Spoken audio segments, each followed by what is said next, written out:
നാരദൻ എന്ന പദത്തിനർത്ഥം ഇവിടെ നാരം ദദാതി ഇതി നാരദൻ എന്നാണ്. നാരെന്ന് പറഞ്ഞാൽ അറിവിനെ കൊടുത്ത് മറ്റുള്ളവരെ തളർന്ന മനസ്സിനെ ഉണർത്തുന്നവനാണ് നാരദൻ, അല്ലെങ്കിൽ എല്ലാവരെയും ഭക്തിയിലേക്ക് നയിക്കുന്നവൻ നാരദൻ.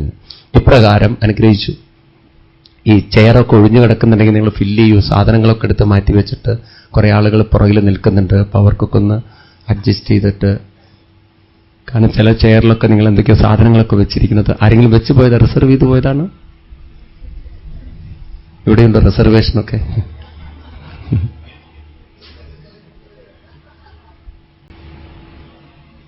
ഉള്ള സീറ്റിലൊക്കെ കുറെ ആളുകൾക്കൊക്കെ അഡ്ജസ്റ്റ് ചെയ്ത് കൊടുത്തേക്കും. അപ്പൊ ഇപ്രകാരം പറഞ്ഞിട്ട് അങ്ങനെ ഞാൻ ഈ ഭാഗവതത്തെ ഉൾക്കൊണ്ട് മനസ്സിലാക്കിയിരിക്കുന്നു എന്ന് പറയാണ്. അങ്ങനെ നാരദ മഹർഷിയിൽ നിന്ന് കിട്ടിയ പ്രചോദനമാണ് വ്യാസർക്ക് ഭാഗവതം രചിക്കാൻ കിട്ടിയത്. ഇനിയാണ് ഭാഗവതം ആരംഭിക്കുന്നത്. വാസ്തവത്തിൽ ഇതുവരെ നമ്മൾ ഭാഗവതം തുടങ്ങിയിട്ടില്ല. വ്യാസർ തുടങ്ങുന്ന ഭാഗവതം ആരംഭിക്കുകയാണ്. വ്യാസഭഗവാൻ ഭാഗവതം ആരംഭിക്കുന്നത് മഹാഭാരത യുദ്ധം കഴിഞ്ഞ ദിവസം മുതലാണ്. വളരെ രസകരമാണ് നമ്മുടെ ശാസ്ത്രങ്ങളുടെയൊക്കെ ഒരു രസം. ഭാഗവതം ആരംഭിക്കുന്നത് മഹാഭാരതം കഴിഞ്ഞ ദിവസമാണെങ്കിൽ മഹാഭാരതം ആരംഭിക്കുന്നത് ഭാഗവതം കഴിയുന്ന സമയം മുതലാണ്. അതാണ് അതിന്റെ രസം. മഹാഭാരത രചന ആരംഭിക്കുന്നത്, അതായത് പരീക്ഷിത്ത് രാജാവ് ദേഹത്യാഗം ചെയ്തപ്പോ ഒരു മഹർഷി, ഉത്തങ്കൻ എന്ന് പറയുന്ന മഹർഷി, ജനമേജയൻ എന്ന് പറയുന്ന പരീക്ഷിത്ത് രാജാവിന്റെ പുത്രന്റെ ആ കൊട്ടാരത്തിലെത്തി പിതാവിന്റെ മരണത്തിന് കാരണം തക്ഷകനാണെന്ന് പറഞ്ഞ് അങ്ങനെ സർപ്പയാഗം ആരംഭിക്കുകയാണ്. അവിടം മുതലാണ് മഹാഭാരത രചന ആരംഭിക്കുന്നത്. ഭാഗവതത്തിന്റെ രചന വരുന്നതോ മഹാഭാരത യുദ്ധം കഴിഞ്ഞ് 18ാമത്തെ ദിവസം മുതൽ. അങ്ങനെ 18ാമത്തെ ദിവസം മഹാഭാരത യുദ്ധത്തിന്റെ അവസാനത്തെ ദിവസം ഭഗവാന്റെ അനുഗ്രഹത്തോടുകൂടി ഭീമൻ ദുര്യോധനന്റെ തുടകൾ അടിച്ചു പൊട്ടിച്ച് മലർത്തി വീഴ്ത്തിയേനെ. കാലുകളുടെ എല്ലുകളൊക്കെ പൊട്ടി തകർന്ന് തളർന്ന് ജീവൻ പോവാതെ അല്പപ്രാണനായിട്ട് കിടക്കുന്നു. അങ്ങനെ സന്ധ്യാസമയം ഭഗവാൻ യുദ്ധമൊക്കെ കഴിഞ്ഞ ഉടനെ തന്നെ പാണ്ഡവന്മാരോട് പറഞ്ഞു, യുദ്ധത്തിന്റെ ഒരു നിയമം എന്താണെന്ന് ചോദിച്ചു കഴിഞ്ഞാൽ, ശത്രുക്കളെ തോൽപ്പിച്ചാൽ വിജയിച്ചവര് ശത്രുപക്ഷത്തിൽ പോയി താമസിക്കണം. അതുകൊണ്ട് ഇന്ന് നമ്മൾ നമ്മുടെ ശിബിരങ്ങളിൽ താമസിക്കരുത്, വേഗം ശത്രുക്കളുടെ ശിബിരങ്ങളിൽ പോയി താമസിക്കണമെന്ന് പറഞ്ഞ് ഭഗവാൻ അവരെ കൊണ്ടുപോയത് മനപൂർവ്വം കൊണ്ടുപോയതാണ്. അതിന് പിന്നിലൊരു കഥ ഭഗവാന് മനസ്സിലായിരുന്നു എന്നറിയാൻ. അതാ ആ യുദ്ധഭൂമിയിലേക്ക് കടന്നു വരുന്നു അശ്വത്ഥാമാവ്, ദ്രോണപുത്രൻ. അങ്ങനെ കടന്നു വരുമ്പം തന്നെ പ്രതികാര ബുദ്ധിയോടുകൂടിയിട്ട് കടന്നു വരുന്നത്. ഒരു കാലഘട്ടത്തിൽ ദാരിദ്ര്യത്തിൽ ഉഴലുന്നൊരു കാലഘട്ടം. കുടിക്കാൻ പാലിന് വേണ്ടി മോഹിച്ചപ്പോ അരിപ്പൊടി കലക്കിക്കൊണ്ട് അമ്മ പറയാണ്, വെള്ളം കൊടുത്തിട്ട് മോനെ ഇതാവുന്നു പാല് എന്ന്. അങ്ങനെയൊക്കെ പാലാണെന്ന് കുടിച്ച അശ്വത്ഥാമാവ് ദാരിദ്ര്യത്തിൽ നിന്ന് മുക്തനായത് ദുര്യോധനന്റെ അനുഗ്രഹത്താലാണെന്ന് മനസ്സിൽ ഉറപ്പിച്ചു. ദുര്യോധനൻ കൂട്ടിക്കൊണ്ടുപോയി അച്ഛനെ ഗുരുവായി കൗരവവംശത്തിൽ പ്രതിഷ്ഠിച്ച് അങ്ങനെ കുരുക്കന്മാരുടെ എല്ലാ സുഖങ്ങളും സൗകര്യങ്ങളും അനുഭവിച്ച് അങ്ങനെ ഇരിക്കുമ്പോഴാണ് മഹാഭാരത യുദ്ധം വന്നത്. എന്നിതാ ആ കുരുക്കൾക്ക് വേണ്ടി, അല്ലെങ്കിൽ ആ ദുര്യോധനന് വേണ്ടി, സ്വാമിക്ക് വേണ്ടി ഒരു നന്മയും ചെയ്യാൻ സാധിക്കാതെ ഈ ഞാൻ മാത്രമേ ഇവിടെ ബാക്കിയിരിക്കുന്നു. എന്റെ പിതാവിനെ ചതിച്ചു കൊന്ന, ഭീഷ്മ പിതാമഹനെ ചതിച്ചു വീഴ്ത്തിയ പാണ്ഡവന്മാരോട് എങ്ങനെയെങ്കിലും എനിക്ക് പ്രതികാരം തീർത്തേ പറ്റുള്ളൂ. അങ്ങനെ ശവശരീരങ്ങളുടെ ഇടയിലൂടെ കടന്നുപോയി തന്റെ സ്വാമിയായ ദുര്യോധന്റെ ശവശരീരത്തിനടുത്ത് കടന്നപ്പോ അർദ്ധ കണ്ണുകൾ മിഴിച്ചുകൊണ്ട് കിടക്കുന്ന ദുര്യോധനെ കണ്ടപ്പോ പൊട്ടിക്കരഞ്ഞുകൊണ്ട് പറഞ്ഞു, സ്വാമിയെ ഞാൻ സന്തോഷിപ്പിക്കും, അതിന് ഞാൻ ഇതാ ഇപ്പൊ പോകുന്നു എന്ന് പറഞ്ഞിട്ട് പ്രതികാര ബുദ്ധിയോടുകൂടിയിട്ട് പാണ്ഡവന്മാരുടെ ശിബിരത്തിലേക്ക് കടന്നുപോയപ്പോ ഒരു പാണ്ഡവനെ കണ്ടെത്താൻ പറ്റിയില്ല. പക്ഷേ ദൗർഭാഗ്യവശാൽ അവിടെ കിടക്കുന്നു പാഞ്ചാലിയുടെ 5 പുത്രന്മാര്. അങ്ങനെ ഇതിനു വേണ്ടിയിട്ടായിരുന്നു ഭഗവാൻ പാണ്ഡവന്മാരുടെ ശിബിരം മാറ്റിയത്. അവിടേക്ക് അശ്വത്ഥാമാവ് കടന്നുവരുമെന്ന് മുൻകൂട്ടി കാണാൻ സാധിച്ചവനാണ് ഭഗവാൻ കൃഷ്ണൻ. അങ്ങനെ പ്രതികാര ബുദ്ധി കത്തിക്കാളിയ അശ്വത്ഥാമാവ് തന്റെ വാളെടുത്ത് 5 പുത്രന്മാരുടെയും ഉറങ്ങിക്കിടക്കുന്ന കുട്ടികളുടെ ശിരസ്സറുത്ത് മാറ്റി ആ ശിരസ്സും താങ്ങിക്കൊണ്ട് ദുര്യോധന്റെ അടുത്ത് കൊണ്ടുപോയി കാണിച്ചു കൊടുക്കുകയാണ്. കണ്ട് തൃപ്തനായി നീ മരിക്കൂ, പാണ്ഡവ വംശം മുഴുവൻ ഞാൻ കൊന്നൊടുക്കിയിരിക്കുന്നു, അവരെ സുഖമായിട്ട് ഈ ഭൂമിയിൽ വാഴില്ല, അങ്ങനെ നീ സമ്മതിക്കില്ല എന്ന് പറഞ്ഞ് കാണിച്ചു കൊടുത്തപ്പോ ഇത്രയും ക്രൂരമായ നിന്ദ്യമായ പ്രവൃത്തി ചെയ്ത അശ്വത്ഥാമാവിനെ ദുര്യോധനൻ അവിടെ വെച്ച് ശപിക്കുകയാണ്. എല്ലാ യുദ്ധമുറകളും തെറ്റിച്ചുകൊണ്ട് സന്ധി കഴിഞ്ഞാൽ യുദ്ധം ചെയ്യാൻ പാടില്ല എന്നാണ്. യുദ്ധത്തിൽ ശത്രുപക്ഷം തോറ്റുകഴിഞ്ഞാൽ യുദ്ധം പാടില്ല എന്നാണ്. ബ്രാഹ്മണനായ നിനക്ക് യുദ്ധം വിധിച്ചിട്ടുമില്ല. ഇങ്ങനെയൊക്കെ ക്രൂരമായ വൃത്തികേട് ചെയ്ത നീ ഒരിക്കലും ഗതി കിട്ടാത്ത പ്രേതമായി തീരട്ടെ എന്ന് പറഞ്ഞ് കൊടുത്തു ശാപെന്നാണ്. അങ്ങനെ ദുര്യോധന നന്മ ചെയ്യാൻ പോയ അശ്വത്ഥാമാവ് ഒരു ഗതി കിട്ടാത്ത പ്രേതമായി ചിരഞ്ജീവിയായി തീർന്നതാണ്. ഹിന്ദു സംസ്കാരത്തിൽ രണ്ടു തരം ചിരഞ്ജീവികളുണ്ട്. ഒന്ന് ഗതി കിട്ടാതെ അലയുന്ന പ്രേതങ്ങളെ ചിരഞ്ജീവികൾ എന്ന് പറയും. രണ്ടാമത് നന്മ ചെയ്തുകൊണ്ട് ഈ ലോകത്തിൽ എന്നും നന്മ വിതറുന്ന ആളുകളും ചിരഞ്ജീവിയാണ്. ഹനുമാൻ സ്വാമി ഒരു ചിരഞ്ജീവിയാണ്. എവിടെയൊക്കെ രഘുനാമ കീർത്തനമുണ്ടോ അവിടെയൊക്കെ ഹനുമാൻ സ്വാമിയുടെ സാന്നിധ്യമുണ്ടെന്ന് പറയുമ്പോൾ ചിരഞ്ജീവിയായിട്ട് ഹനുമാൻ സ്വാമിയെ കാണുന്നു നമ്മുടെ പൂർവികന്മാര്. അപ്പോ അങ്ങനെ ഈ അശ്വത്ഥാമാവ് ഗതി കിട്ടാത്ത പ്രേതമായി തീർന്നു എന്നാണ്. അങ്ങനെ പിറ്റേ ദിവസം പാണ്ഡവന്മാര് ശിബിരത്തിലെത്തുമ്പോഴേക്കും പാഞ്ചാലി ദേവി അറിഞ്ഞു തന്റെ പുത്രന്മാരെ ദാരുണമായിട്ട് ക്രൂരമായിട്ട് അശ്വത്ഥാമാവ് വെട്ടിക്കൊന്നു. അവിടെ വെച്ച് ഉച്ചത്തിൽ പൊട്ടിക്കരഞ്ഞപ്പോ, മാറിൽ തല്ലി കരഞ്ഞപ്പോ അർജുനൻ തന്റെ പത്നിയുടെ മുന്നിൽ വെച്ച് ഒരു പ്രതിജ്ഞ ചെയ്യാണ്. ഏതൊരു നിന്ദ്യനാണോ ഈ ക്രൂരമായ പ്രവൃത്തി ചെയ്തത് അവന്റെ ശിരസ്സറുത്ത രക്തം കൊണ്ട്, കൈ കഴുകാത്ത കൈകളെ കൊണ്ട് എന്റെ പുത്രന്മാർക്ക് ദേവി ഞാൻ തർപ്പണം ചെയ്യുന്നു. ഇത് സത്യമെന്ന് പറഞ്ഞ് ഭഗവാൻ കൃഷ്ണനോട് തന്റെ രഥമെടുക്കാൻ പറയാണ്. ഭഗവാൻ പോകുമ്പോഴേ പറഞ്ഞു, അയാൾ ബ്രാഹ്മണനാട്ടോ, കൊല്ലാൻ പാടില്ല നമ്മളെന്ന്. പക്ഷെ എന്നാലും ചെയ്യാൻ പാടില്ലാത്ത പ്രവൃത്തി ചെയ്തവനായതുകൊണ്ട് കൊല്ലുന്നതിൽ തെറ്റൂല, എന്നാലും കയറിക്കോളൂ അർജുനാണ്. ഒരു കൺഫ്യൂഷൻ ഉണ്ടാക്കി വെച്ചു ഭഗവാൻ. അങ്ങനെ അർജുനൻ രഥത്തിൽ കയറുന്നു. തന്റെ പുത്രന്മാരെ കൊന്ന, തന്റെ ഭാര്യയെ വേദനിപ്പിച്ച, മാതൃഭാവത്തെ തെറ്റിച്ചുകൊണ്ട് എല്ലാ വികാരങ്ങളെയും ലംഘിച്ചുകൊണ്ട് വേദനിപ്പിച്ച അശ്വത്ഥാമാവനോടുള്ള ദേഷ്യം മുഴുവൻ ഉള്ളിൽ വെച്ചുകൊണ്ട് അത് അർജുനൻ അങ്ങോട്ട് തിരിക്കുന്നു. അങ്ങനെ അശ്വത്ഥാമാവിനെ പിടിച്ചു കെട്ടും എന്നൊരവസ്ഥ വന്നപ്പോൾ അശ്വത്ഥാമാവിന് രക്ഷപ്പെടാൻ വേറെ മാർഗമില്ലെന്ന് കണ്ടപ്പോ എടുത്തു ബ്രഹ്മാസ്ത്രം അർജുനന്റെ നേരെ. സാധാരണ യുദ്ധക്കളത്തിൽ വെച്ച് ഗുരുവിന്റെ അനുവാദമില്ലാതെ ബ്രഹ്മാസ്ത്രം തൊടുക്കാൻ പാടില്ല. ബ്രഹ്മാസ്ത്രത്തെ തിരിച്ചെടുക്കാനുള്ള കഴിവും അറിവുമുള്ളവനെ അത് ഉപയോഗിക്കാൻ അർഹതയുള്ളൂ. ആ കാലഘട്ടത്തിൽ എല്ലാവർക്കും ഒന്നും എല്ലാം ഉപയോഗിക്കാനുള്ള അധികാരമില്ല. ഇന്നും നമ്മുടെ സംസ്കാരത്തിൽ ഇങ്ങനെയൊക്കെയാണ്. ഒരു SP വിളിച്ചു പറയാതെ ഷൂട്ട് ചെയ്യാനുള്ള അധികാരം പോലീസുകാരനില്ല. തോക്ക് കൊണ്ടു നടക്കാനുള്ള അധികാരമേ ഉള്ളൂ. അതൊക്കെ നമ്മുടെ കള്ളന്മാർക്ക് നല്ലോണം അറിയാം. അതുകൊണ്ടാണ് പോലീസുകാർ തോക്ക് കൊണ്ടു നടക്കുമ്പോൾ ഒന്ന് കൊടുത്താൽ അയാൾക്ക് ഷൂട്ട് ചെയ്യാൻ പറ്റില്ലേ അവനെ. അങ്ങനെ SP പറയണം ഷൂട്ട് ചെയ്യടാ എന്നുള്ളത്. അതുവരെ അയാൾ കാത്തിരിക്കണം, ഓർഡറിന് വേണ്ടി കാത്തിരിക്കണം.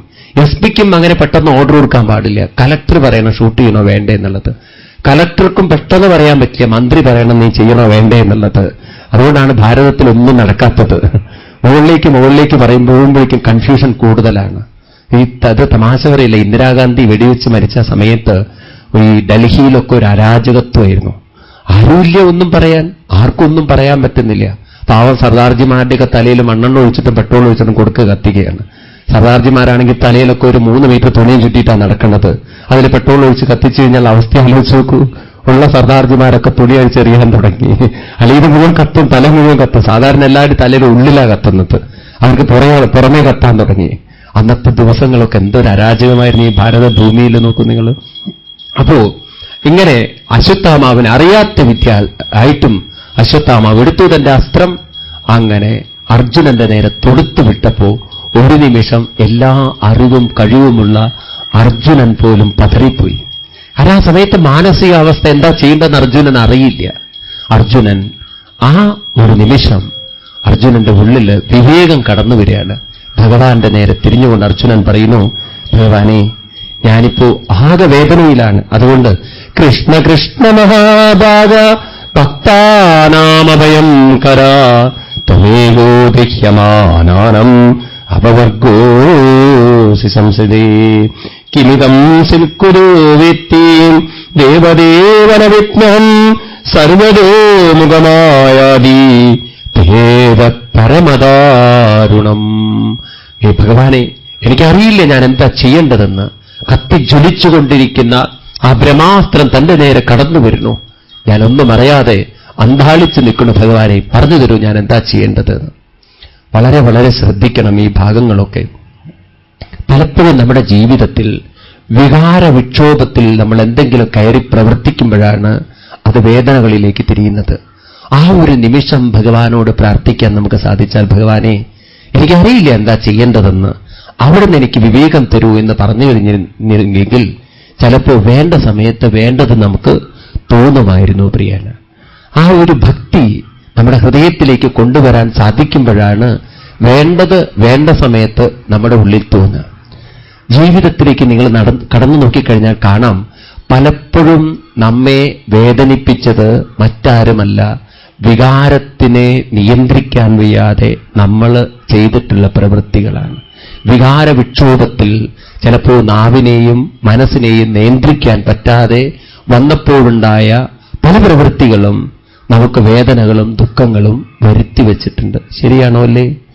ആ സമയങ്ങളിലൊക്കെ നമുക്ക് ഈശ്വര സ്മരണം വരാത്തതിന് കാരണം ഭക്തിയുടെ ദൃഢതയില്ലാത്തത് കൊണ്ടായിരിക്കാം.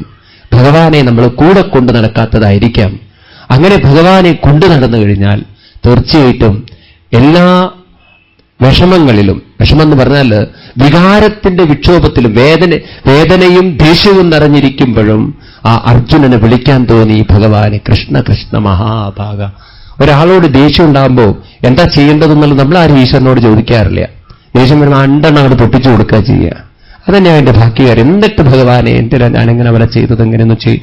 കൊടുത്തതിന് ശേഷം ഈശ്വരനെ വിളിക്കുന്ന ആളുകളാണ് നമ്മളൊക്കെ, ഭൂരിപക്ഷ ആളുകളും. അർജുനൻ കൊടുക്കുന്നതിന് മുമ്പ് തന്നെ വിളിച്ചു ഈശ്വരനെ. നിങ്ങൾ കേട്ടിട്ടുണ്ടോ അറിയില്ല, മുല്ല നസറുദ്ദീൻ എന്ന് പറഞ്ഞിട്ട് വലിയൊരു ചിന്തകൻ ഉണ്ടായിരുന്നു അറേബ്യൻ നാട്ടിൽ. മുല്ല വളരെ ബുദ്ധിമാനായിരുന്നു ഈ മുല്ല. ഒരിക്കലും അദ്ദേഹത്തിന്റെ വീട്ടിൽ അന്ന് കുറെ പണ്ഡിതന്മാർ വന്നിട്ടുണ്ട്. അദ്ദേഹം വളരെ വലിയ പണ്ഡിതനുമാണ്. അപ്പൊ ഇവർക്ക് കുടിക്കാൻ വെള്ളം വേണം. ഇപ്പൊ ഒരു മൺകടം കൊടുത്തിട്ട് പറഞ്ഞു, മോനോട് പറഞ്ഞു, മോനെ അവിടെ പോയിട്ട് ഇത്തിരി വെള്ളം കൊണ്ടുപോയി ഇവർക്ക് കുടിക്കാൻ വേണ്ടിയിട്ട് എന്ന്. മകൻ ആ മൺകോടെടുത്ത് പോവാൻ നിൽക്കുന്ന സമയത്ത് ഇവിടെ വാടാന്ന് പറഞ്ഞു. ഒരൊറ്റ അടി വെച്ചു കൊടുത്ത് പുറത്ത്. ആ കുടം പൊട്ടിക്കാതെ വെള്ളം കൊണ്ടുവരണം എന്ന് പറഞ്ഞു. ഉടനെ പണ്ഡിതന്മാർ പറഞ്ഞു, എന്തിനാ മുല്ല നിങ്ങളിങ്ങനെ അടിച്ചത്? പൊട്ടിച്ചിട്ടല്ലേ രണ്ടെണ്ണം കൊടുക്കേണ്ടത്, പൊട്ടിക്കുന്നതിന് മുമ്പ് അടിച്ചിട്ട് എന്താ കാര്യം എന്ന്. ഉടനെ മുല്ല പറയാം, പൊട്ടിച്ചിട്ട് അടിച്ചിട്ടും കാര്യമില്ല എന്ന്. അതിന് മുമ്പ് അടിച്ചു കഴിഞ്ഞാൽ ഒരു ഓർമ്മയുണ്ടാവും, അത് പൊട്ടുന്നതിന് മുമ്പ് രണ്ടെണ്ണം ഒന്ന് കിട്ടിയിട്ടുണ്ടെങ്കിൽ പൊട്ടിക്കഴിഞ്ഞാൽ എത്ര കിട്ടുമെന്നുള്ളത് അറിയില്ല എന്ന്. അതുകൊണ്ട് അവൻ കുരുത്തക്കേട് കാണിക്കുന്നതിന് മുമ്പ് ഞാൻ അഡ്വാൻസ് ആയിട്ടൊന്ന് കൊടുത്തു എന്ന്. ഇനി അവൻ പൊട്ടിക്കില്ല എന്ന്. അവന് കാരണം പൊട്ടിക്കുന്നതിന് മുമ്പ് തന്നെ ഓർമ്മ വരും, ഇതേ കിട്ടിയതാണ് കേട്ടോ, ഇനി പൊട്ടുണ്ടാവുന്നു, ആ ഓർമ്മ ഉണ്ടാവുന്നതാണ്. ഞാനും നിങ്ങളും അങ്ങനെയല്ല. ഒന്ന് ചെയ്തതിന് ശേഷം ഈശ്വരനെ വിളിക്കുക, അതിന് മുമ്പ് ഈശ്വരനെ വിളിക്കില്ല. അർജുനൻ ആദ്യം തന്നെ ഈശ്വരനെ വിളിക്കുകയാണ്, കൃഷ്ണ കൃഷ്ണ മഹാബാഹോ ഭക്താനം അഭയങ്കര ത്വമേകോ ദഹ്യമാനാനം അപവർഗോസി സംസതേ. ഇത് കേട്ടതും ഭഗവാൻ പരമപ്രീതനായി അർജുനന് മാർഗം പറഞ്ഞു കൊടുക്കുകയാണ്. അർജുന, ബ്രഹ്മാസ്ത്രമാണ് വരുന്നത്, നിനക്കും അറിയാലോ. അതിനെ ഒരിക്കലും നശിപ്പിക്കാൻ കുട്ടി പെട്ടെന്ന് സാധ്യമല്ല. നീ ഒരു കാര്യം ചെയ്യൂ, മറ്റൊരു ബ്രഹ്മാസ്ത്രം എടുക്കൂ. യുദ്ധമൊന്നും നോക്കണ്ട, അതിനെ അതേ പരിഹാരമുള്ളൂ. യുദ്ധക്കളല്ലല്ലോ, ധർമ്മം തെറ്റിക്കുന്നതല്ലോ, അതൊന്നും നോക്കണ്ട. എടുക്കൂ ബ്രഹ്മാസ്ത്രം, ആകാശത്തിൽ വെച്ച് അതിനെ കത്തിപ്പിച്ചിക്കൂ. അത് ആർക്കും അപകടമില്ലാത്ത രീതിയിലാക്കി തീർക്കൂ നീ എന്ന് പറഞ്ഞിട്ട് അശ്വത്ഥാമാവിന്റെ ബ്രഹ്മാസ്ത്രത്തെ നശിപ്പിക്കാൻ ഭഗവാൻ വഴി പറഞ്ഞു കൊടുക്കുകയാണ്. ഒരുപക്ഷെ അർജുനൻ ഇത് പറഞ്ഞു കൊടുത്തില്ലായിരുന്നെങ്കിൽ ബ്രഹ്മാസ്ത്രത്തെ നശിപ്പിക്കുന്നതിന് പകരം അർജുനൻ അശ്വത്ഥാമാവിന്റെ നേരെ മറ്റൊരു ബ്രഹ്മാസ്ത്രം കൊടുത്തയക്കുമായിരുന്നു. അതായിരിക്കും ആ വിഹാരത്തിൽ പെട്ടെന്ന് ചെയ്യുന്നത്. തന്റെ നേരെ എന്ത് വരുന്നു എന്നല്ല നോക്കുക, അവനെ എങ്ങനെ നശിപ്പിക്കാൻ പറ്റുമെന്നാണ് നോക്കുക. അപ്പൊ തന്റെ നേരെ വരുന്നതിനെ പിന്നെ ചിന്തിക്കുന്നു പറയാണ്. ഭഗവാൻ പറഞ്ഞു, ആദ്യം അതിനെ അങ്ങോട്ട് നശിപ്പിച്ചേക്കൂ, എന്നിട്ട് മതി അവനെ പിടിക്കലെന്ന്. അങ്ങനെ ബ്രഹ്മാസ്ത്രമൊക്കെ നശിപ്പിച്ച് അങ്ങനെ അശ്വത്ഥാമാവിനെ പിടിച്ചു കെട്ടി പാഞ്ചാലിയുടെ മുന്നിലേക്ക് വലിച്ചഴച്ച് കൊണ്ടുവന്നെറിഞ്ഞു. അതുവരെ ഭഗവാൻ ഒന്നും പറഞ്ഞില്ല. ഭഗവാൻ അതിനൊക്കെ സാക്ഷിയായിട്ട് നിന്നു.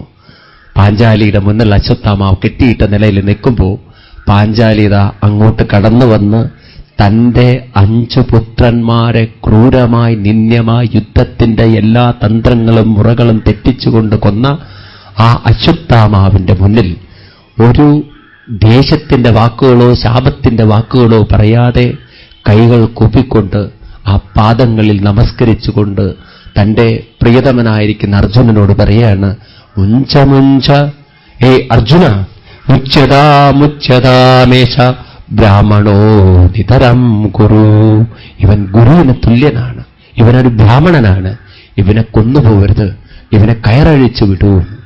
തന്റെ 5 പുത്രന്മാരെ കൊന്ന അതിനിന്യനായ ഒരു അശ്വത്ഥാമാവിന്റെ പാദങ്ങൾ പിടിക്കാൻ സാധിച്ച ഒരു മനസ്സിനെ അവസ്ഥ ആലോചിച്ച് നോക്കൂ നിങ്ങൾ. ഏതൊരമ്മയ്ക്ക് സാധിക്കുമത്?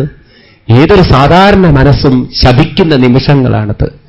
എന്റെ മക്കളെ നീ കൊന്നില്ലേ, ക്രൂരൻ നിന്യൻ, നീയും ഇതുപോലെ നശിച്ചു പോകട്ടെ എന്ന് നശിക്കാൻ പറയുന്ന മനസ്സാണ് സാധാരണ ആളുകളുടെ മനസ്സ്. അവിടെയാണ് പാഞ്ചാലിയുടെ ഒരു ഉത്കൃഷ്ട മനസ്സ് നമുക്ക് ഭാഗവതം കാണിച്ചു തരുന്നത്. എന്നിട്ട് പറയാൻ അർജുനനോട്, ഞാനോ പുത്രദുഃഖത്താൽ വേദനിക്കുന്നു, ഇവന്റെ അമ്മയും അതുപോലെ വേദനിക്കാതിരിക്കട്ടെ. മാരുതീതസ്യ ജനനീ ഗൗതമേ പതിദേവത യഥാഹം മൃതവത്സാർത്ത രോജം മിശ്രമുഖീ മുഹു. ഞാനോ എന്റെ പുത്രദുഃഖത്താൽ വേദനിക്കുന്നു, ഇവന്റെ അമ്മയും പതിവ്രത ഗൗതമീ, ഗൗതമിയായിരിക്കുന്ന പതിവ്രത അതോ ഭർത്താവിന്റെ ദുഃഖത്തിൽ ഇപ്പോഴേ വേദനിച്ചുകൊണ്ടിരിക്കണോ? എന്തൊരു പുത്രദുഃഖം കൂടി അവർക്ക് കൊടുക്കണം. അർജുന, കൊടുക്കരുത് പ്രിയാണ്. ശ്രദ്ധിക്കണേ, തന്റെ മനസ്സിന്റെ അവസ്ഥയെ മനസ്സിലാക്കി തന്റെ മനസ്സ്, വേദനിക്കുന്ന മനസ്സ് മറ്റൊരാൾക്കുണ്ടാവരുതെന്ന് വിചാരം ചെയ്യാൻ സാധിച്ച ഒരു സ്ത്രീയാണ് പാഞ്ചാലി ദേവി പറയാൻ. സാധാരണ ഞാനും നിങ്ങളും അവനവന്റെ മനസ്സിനെ പോലും മനസ്സിലാക്കാത്തതുകൊണ്ടായിരിക്കാം മറ്റൊരു മനസ്സിനെ നമുക്ക് മനസ്സിലാക്കാൻ സാധിക്കാത്തത്. ശരിയല്ലേ? ഞാനോ വേദനിക്കുന്നു, ഇനി എന്തിനാ മറ്റൊരാളെ വേദനിപ്പിക്കുന്നത്? ഇത് ഭാരതത്തിലുള്ളവരെ മുഴുവൻ തിരിച്ചറിഞ്ഞിരുന്നുവെങ്കിൽ ഈ ഭാരതത്തെ പോലെ ഇത്ര മനോഹരമായൊരു ലോകം വേറെ എവിടെ ഉണ്ടാവില്ല. കാരണം ഭാരതീയ സംസ്കാരം മാത്രമാണ് മറ്റൊരാളെ വേദനിപ്പിക്കാത്ത സംസ്കാരം. സമ്പത്തിന് വേണ്ടി, അധികാരത്തിന് വേണ്ടി, അതുപോലെ പണത്തിന് വേണ്ടി, സ്ത്രീകൾക്ക് വേണ്ടി ലോകത്തിനെ നശിപ്പിച്ച ഒരു സംസ്കാരമാണ് പാശ്ചാത്യ സംസ്കാരം. നോക്കൂ നിങ്ങൾ, മുഗളന്മാരുടെ കാലഘട്ടങ്ങളിലൊക്കെ എത്ര അതിക്രമമാണ് ഇവിടെ ചെയ്തിട്ടുള്ളത്. അതൊക്കെ വിട്ടേക്ക് ഇവിടെ നടന്ന മാപ്പിള ലഹളയുടെ ചരിത്രം എടുത്ത് നോക്കൂ നിങ്ങൾ.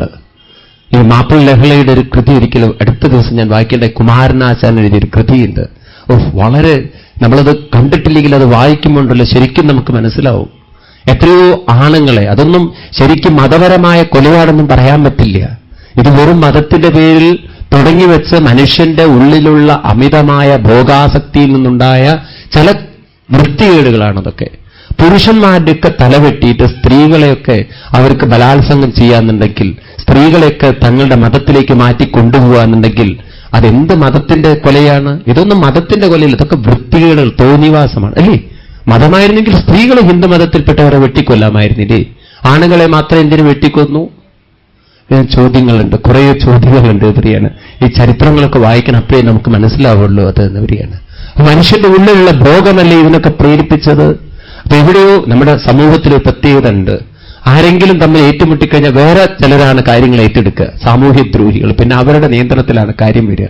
അതുപോലെയാണ് ഇതൊക്കെ ഉണ്ടായിത്തീർന്നിട്ടുള്ളത് പ്രിയാണ്. അപ്പോ അങ്ങനെയുള്ളൊരു നമ്മുടെ ഭാരതീയ സംസ്കാരം അത് ഇങ്ങനെ ഉജ്ജ്വലമാക്കിയത് ഈ പാഞ്ചാലി ദേവിയെപ്പോലുള്ള ആളുകളൊക്കെയാണ് പ്രിയാണ്. നിങ്ങൾ കേട്ടിട്ടുണ്ട മുഹമ്മദ് ഘോറിയുടെ കഥ. അത് മനോഹരമായൊരു കഥയാണ്, ചരിത്രത്തിൽ വായിക്കേണ്ട ഒരു കഥയാണ്. അന്ന് ഭാരതം ഭരിച്ചിരുന്ന ഒരു രാജാവാണ് പൃഥ്വിരാജാവ്. അദ്ദേഹത്തിന് മറ്റൊരു പേരുണ്ട്, ഈ ശബ്ദവീതിന്, ശബ്ദം കേൾക്കുന്ന ദിക്കിലേക്ക് അസ്ത്രങ്ങൾ അയക്കാൻ സാധിക്കുന്ന ഒരു രാജാവെന്ന്. 16 വട്ടമാണ് ഈ രാജാവ് മുഹമ്മദ് ഘോറിയെ തോൽപ്പിച്ചത്. ചരിത്രത്തിന്റെ താളുകളിൽ കാണാൻ നിങ്ങൾക്ക് ഈ കഥ. 16 വട്ടം തോൽപ്പിച്ചു എന്ന് മാത്രമല്ല, 16 വട്ടവും മാപ്പ് കൊടുത്തു വിട്ടു ഇദ്ദേഹത്തിന്. 17ാമത്തെ പ്രാവശ്യം ഇദ്ദേഹത്തെ ചതിച്ച് കീഴ്പ്പെടുത്തുകയാണ് ഈ മുഹമ്മദ് ഘോറി. ആദ്യം ചെയ്തത് എന്താണെന്നറിയോ? 2 കണ്ണുകൾ ചുവന്നെടുത്തു. നോക്കൂ, ആദ്യം തന്നെ 16 വട്ടം മാപ്പ് കൊടുത്തവന് 1 വട്ടം പോലും മാപ്പ് കൊടുക്കാനുള്ള സംസ്കാരം ഉണ്ടായില്ല പ്രിയാണ്. എന്നിട്ട് അദ്ദേഹത്തിന്റെ മന്ത്രി പറഞ്ഞു, ഇതൊന്നുമല്ല അദ്ദേഹത്തിന്റെ കാര്യം, നിങ്ങൾ കണ്ണെടുത്താലും കാര്യമൊന്നുമില്ല, അദ്ദേഹത്തിന് ശബ്ദം കേൾക്കുന്ന ദിക്കിലേക്ക് അമ്പെയ്യാനുള്ള കഴിവുണ്ടെന്ന്. അങ്ങനെ അദ്ദേഹത്തിനെ കൊട്ടാരത്തിൽ കൊണ്ടുവന്ന് ഒരു മണി കെട്ടിത്തൂക്കിയിട്ട് മണിയുടെ ശബ്ദം കേൾപ്പിച്ചുകൊണ്ട് അമ്പെയ്യാൻ പറയാണ്. പറഞ്ഞ പ്രകാരം അണിയുടെ ശബ്ദം കേട്ടതും അമ്പെയ്ത് മണി വീഴ്ത്തിക്കളഞ്ഞു. ഉടനെ തന്നെ വാളോങ്ങി ഇയാളെ വെട്ടാൻ. ആ സമയത്ത് രാജാവ് പറയാണ്, എനിക്ക് ഒരു അവസരം കൂടി തരും, എനിക്ക് മറ്റൊരു കഴിവുണ്ട് എന്ന്. നിങ്ങൾ എവിടെ വേണമെങ്കിലും മണി കെട്ടി തൂക്കിക്കോളൂ, മണിയുടെ ശബ്ദമില്ലാതെ നിങ്ങളുടെ ശബ്ദം കേട്ടാൽ ഞാൻ മണിയെ അമ്പെയ്ത് വീഴ്ത്തിത്തരാം, അതും കൂടി നിങ്ങൾ കണ്ടിട്ട് എന്നെ വെട്ടിക്കൊന്നോളൂ. അങ്ങനെ മണി കെട്ടിത്തൂക്കി വീണ്ടും അതുകൂടി രാജാവിന് കാണിച്ചു കൊടുക്കാൻ. ആ രാജൻ കൽപ്പന ചെയ്തോളൂ, ഞാൻ മണി വീഴ്ത്തിത്തരാണ്. രാജാവ് കൽപ്പന കൊടുത്തതും നേരെ കഴുത്തിലേക്ക് വിട്ടു അമ്പ് എന്ന് പറയാം. രാജാവ് പ്രതീക്ഷിച്ചില്ല. 16 വട്ടം തോൽപ്പിച്ച് മാപ്പ് കൊടുത്ത് 17ാമത്തെ വട്ടം തന്റെ കണ്ണുകൾ ചുവന്ന് തന്റെ കഴിവിൽ അസൂയപ്പെട്ടുകൊണ്ട് തന്റെ ശിരസ് വെട്ടാൻ നിൽക്കുന്ന ആളുടെ നിന്ദ്യത അവസാനമാണ് അദ്ദേഹം ശിക്ഷ കൊടുത്തത്. ഇങ്ങനെ സഹനശക്തിയുള്ളവരായിരുന്നു ഭാരതീയരെന്ന്. ഈ ഭാരതത്തിലെ പാർഷികൾ വരുന്നതിനെക്കുറിച്ചൊരു കഥ പറയാറുണ്ട്. പാർഷികൾ വരുമ്പോൾ, ഇവിടേക്ക് ഭാരതത്തിലേക്ക് വരുമ്പോൾ ജൂതന്മാരൊക്കെ കടന്നു വരുമ്പോൾ, ഒരു കാലത്ത് ക്രിസ്ത്യാനികളുടെ ക്രൂരമായ നിന്ദ്യമായ പ്രവൃത്തിക്ക് മുമ്പിൽ അവസാനം ജീസസിനെ ഒറ്റിക്കൊടുത്ത് തങ്ങളാണെന്നുള്ള പേരിൽ കൂറും കൊട്ടും കൊലയും നടത്തിയപ്പോൾ ഈ ഭാരതത്തിൽ അഭയം പ്രാപിക്കുമ്പോൾ അന്ന് ഭാരതത്തിലെ ചക്രവർത്തി അവർക്ക് കൊടുത്തത് ഇതായിരുന്നു: നിങ്ങളെ ഞങ്ങളെ ദിവസവും ചായ കുടിക്കുന്നവരാണ് ഭാരതീയര്, ഞങ്ങളുടെ ചായയിൽ പഞ്ചസാര എന്ന വണ്ണം നിങ്ങളെ സ്വീകരിച്ചോളാം എന്നുള്ളതാണ്. ഒരു രാഷ്ട്രത്തിന് അവർ വേണ്ടാത്തവരെ സ്വീകരിക്കാൻ മനസ്സ് കാണിച്ച, അത് മധുരമുള്ള ആളുകളാക്കി സ്വീകരിക്കാൻ മനസ്സ് കാണിച്ച ഒരു സംസ്കൃതി ഇന്ന് ലോക ചരിത്രത്തിൽ ഭാരതം മാത്രമേ ഉള്ളൂ പ്രിയാണ്. ഒരുപക്ഷെ യുണൈറ്റഡ് നേഷൻ ആദ്യം വീറ്റോ പവർ കൊടുക്കേണ്ടത് ഭാരതത്തിനായിരുന്നു. അതിന് ഇത്ര ഒരു ഉജ്ജ്വലമായൊരു സംസ്കാരം ഭാരതത്തിനല്ലാതെ ആർക്കും അവകാശപ്പെടാനില്ല എന്നാണ്. ഇതൊക്കെ ഉണ്ടായിട്ടും നമ്മൾ എന്തുകൊണ്ട് ഇങ്ങനെയൊക്കെ ആയിത്തീർന്നു എന്ന് ചോദിച്ചു കഴിഞ്ഞാൽ, അതാണ് ബ്രിട്ടീഷുകാർ ചെയ്തു വെച്ച വലിയൊരു കാര്യം. നമ്മുടെ ചരിത്രം മാത്രം നമ്മളെ പഠിപ്പിച്ചില്ല, അവരിവിടെ ഡെവലപ്പ് ചെയ്ത റെയിൽവേകളെക്കുറിച്ചും ഫാക്ടറികളെക്കുറിച്ചും അവരുണ്ടാക്കിയ ഗവൺമെന്റ് സിസ്റ്റത്തെക്കുറിച്ചും ഒക്കെ എഴുതി വച്ചിട്ടുണ്ട്. നിങ്ങൾക്ക് കാണാം ഭാഗവതത്തിൽ ഇനി 5ാമത്തെ സ്കന്ധത്തിലേക്ക് കടന്നു വരുമ്പോൾ ഇവിടെ ഒരു ഗലീലിയോയും കോപ്പർനിക്കസും ഒക്കെ ഭൂമിയുടെ ആകൃതി കണ്ടെത്തുന്നതിന് മുമ്പ്, ഭൂമിയുടെ ദൂരം കണ്ടെത്തുന്നതിന് മുമ്പ് ഒരു ടെലസ്കോപ്പോ ഒരു സ്കോപ്പോ ഇല്ലാതെ ഈ ഭൂമി ഉരുണ്ടതാണെന്നും ഭൂമിയുടെ ആകൃതിയും ഭൂമിയുടെ ഭ്രമണവും കണ്ടെത്തിയ ഒരു പൂർവികന്മാരുടെ കഥ 5ാമത്തെ സ്കന്ധത്തിൽ നിങ്ങൾക്ക് കാണാൻ സാധിക്കും. ഏത് രംഗത്ത് നോക്കിയാലും ഉജ്ജ്വലന്മാരായിട്ട് പെട്ടിത്തിളങ്ങിയിരിക്കുന്ന ഈ സംസ്കൃതിയുടെ മക്കള് ഇന്ന് ഞാനും നിങ്ങളും ഇതൊക്കെ പഠിക്കാതെ നമുക്ക് തോന്നുന്നു അതൊക്കെയാണ് ഏറ്റവും വലിയ സംസ്കാരമെന്ന്. എന്ത് ചെയ്യാൻ സാധിക്കും? ഇത് മനസ്സിലാക്കാൻ നമുക്ക് സാധിക്കില്ല. പോട്ടെ, ഏതായാലും അങ്ങനെ ഒരു പാഞ്ചാലി ദേവിയിലൂടെ നമുക്ക് കാണിച്ചു വരുന്ന വലിയൊരു മനസ്സ്. ആ സമയത്ത് ഭഗവാൻ ധർമ്മപുത്രര് പാഞ്ചാലി അനുമോദിച്ചുകൊണ്ട് പറഞ്ഞു, ഓ ധർമ്മം, ന്യായം, ന്യായം. പാഞ്ചാലി പറഞ്ഞത് എത്ര ധർമ്മമാണ്, ന്യായമാണ്. വിടൂ അർജുന, വിടൂ. എന്തായാലും അവൻ തെറ്റ് ചെയ്തു, പോവേണ്ടത് പോയി കഴിഞ്ഞ് അവനെ ശിക്ഷിച്ചിട്ട് എന്താ കാര്യം, വിടൂ എന്ന് പറഞ്ഞപ്പോ നകുലനും സഹദേവനും പറഞ്ഞു, ജ്യേഷ്ഠൻ പറഞ്ഞത് സത്യം ഉചിതെന്ന്. ആ സമയത്ത് ഭീമൻ പറഞ്ഞു, അർജുന ഇതൊന്നും കേട്ട് നീ പനിക്കണ്ട, നീ വിട്ടത് യാതൊരു പരിഭവം വേണ്ട, എടുത്തോളൂ വാള്, കൊടുത്തോളൂ വെട്ട് എന്ന്. കാരണം അവൻ നിന്ദ്യനാണ്, നമ്മുടെ മക്കളെ കൊന്നവനാണ്, നിനക്കിതെങ്ങനെ നോക്കി നിൽക്കാൻ പറ്റണമെന്ന്. ഭീമന് സഹിച്ചില്ല, ഭീമന്റെ രക്തം ഇങ്ങനെ തിളയ്ക്കാൻ തുടങ്ങി. ഭീമൻ അങ്ങനെയൊക്കെയുള്ള പ്രതിജ്ഞ ചെയ്തു. പാഞ്ചാലിയുടെ സാരി പിടിച്ചു വലിച്ച സമയത്ത് ദുശ്യാസനോട് പറഞ്ഞത്, നിന്റെ മാറ് പിളർന്ന് രക്തം എടുത്തിട്ട് തല കെട്ടുന്നാ പറഞ്ഞത്. ഓ അങ്ങനെയൊക്കെ പ്രതിജ്ഞ ചെയ്യാൻ അർജുനെ ഭീമനെ സാധിക്കുള്ളൂ. അതുപോലെ ദുര്യോധനൻ തുടക്കടിച്ചുകൊണ്ട് കളിയാക്കിയ സമയത്ത് ആ സമയത്ത് പ്രതിജ്ഞയാണ്, നിന്റെ തുടയല്ലുകൾ അടിച്ചുപെട്ട് ശരിയാക്കുന്നതാണ്. നേരെ ഭീമന്റെ പ്രതിജ്ഞകളൊക്കെ അങ്ങനത്തെ പ്രതിജ്ഞകളാണ്. എന്താണ് സാധാരണ ഒരു മോഡറേറ്റ് പ്രതിജ്ഞ നേൽക്കില്ല, ഒക്കെ തീവ്രമാണ് പറയാണ്. എന്നാൽ അപ്പൊ വെട്ടാൻ പറയുമ്പോൾ അർജുനൻ അനുസരിക്കാൻ നിവൃത്തിയില്ല. അർജുനൻ ആ നിമിഷം നേരെ ഭഗവാന്റെ മുഖത്തേക്ക് നോക്കി. ഏറ്റവും വലിയ ജ്യേഷ്ഠൻ പറയുന്നു കൊല്ലരുത്, വിട്ടേക്കുമെന്ന്. ഏറ്റവും വേണ്ടപ്പെട്ടവളായ പാഞ്ചാലി പറയുന്നു വിടണമെന്ന്. ഇവിടെ ഭീമൻ പറയുന്നു ഇപ്പൊ വെട്ടണമെന്ന്. അർജുനൻ ഭഗവാന്റെ മുഖത്തേക്ക് നോക്കിയ ഭഗവാൻ അർജുനനോട് പുഞ്ചിരിച്ചിട്ട് പറഞ്ഞു, ഇവൻ ബ്രാഹ്മണനാണ്, കൊല്ലാൻ പറ്റില്ല. പിന്നെ ആദതായിയാണ്, കൊല്ലാൻ പാടില്ലാത്ത ബ്രാഹ്മണന് വധം പറഞ്ഞിട്ടില്ല, അതുകൊണ്ട് ഇവൻ കൊല്ലാൻ യോഗ്യനാണ്. അതുകൊണ്ട് അർജുന ഒരു കാര്യം ചെയ്തേക്കൂ കുട്ടാ. ഭഗവാൻ ചോദിച്ചു, എന്താ ഭഗവാനെ ചെയ്യേണ്ടത്? നീ ഒരു കാര്യം ചെയ്യൂ, ജ്യേഷ്ഠൻ പറഞ്ഞതും ചെയ്തേക്കൂ, ഭീമൻ പറഞ്ഞതും ചെയ്തേക്കൂ, പാഞ്ചാലി പറഞ്ഞതും ചെയ്തേക്കൂ, എല്ലാവരും പറഞ്ഞങ്ങോട്ട് ചെയ്തേക്കൂ എന്ന്. അർജുനൻ മേലോട്ട് നോക്കി, എല്ലാവരും പറഞ്ഞത് എങ്ങനെ എനിക്ക് ചെയ്യാൻ പറ്റുക? ഇവര് പറയുന്നു കൊല്ലരുത്, ഒരാൾ കൊല്ലണമെന്ന് പറയുന്നു. എങ്ങനെയാ ഭഗവാനേത്? പണ്ട് പരശുരാമസ്വാമി ചെയ്ത പോലെ പിന്നെ കുഴപ്പമില്ല, വെട്ടടാ അമ്മയുടെ കഴുത്ത് എന്ന് ഒരൊറ്റ വെട്ടുകൊടുത്തു. എന്താ നിനക്ക് വരം വേണ്ടതെന്ന്. വെട്ടിയ സാധനം അതുപോലെ വെച്ചാൽ മതിയെന്ന്. പിന്നെ ഞാൻ വെട്ടി എന്നുള്ള ഓർമ്മ ഒരിക്കലും അമ്മയ്ക്ക് ഉണ്ടാവും ചെയ്യരുതെന്ന്. ശരിയെന്ന് പറഞ്ഞു. ഇതുപോലെ ഇപ്പം പറ്റില്ലല്ലോ ഭഗവാൻ ഇവന്റെ കാര്യം. അതുകൊണ്ട് എന്താ ഇതിന് പരിഹാരം എന്നിങ്ങനെ അർജുനൻ ചിന്തിച്ചപ്പോ അർജുനന് മനസ്സിലായി എന്താ ഭഗവാൻ ഉദ്ദേശിച്ചത്. ഇവന്റെ തലയിലൊരു ചൂടാമണിയുണ്ട്, അതിന്റെ ബലത്തിലാണ് അവൻ നടക്കുന്നത്.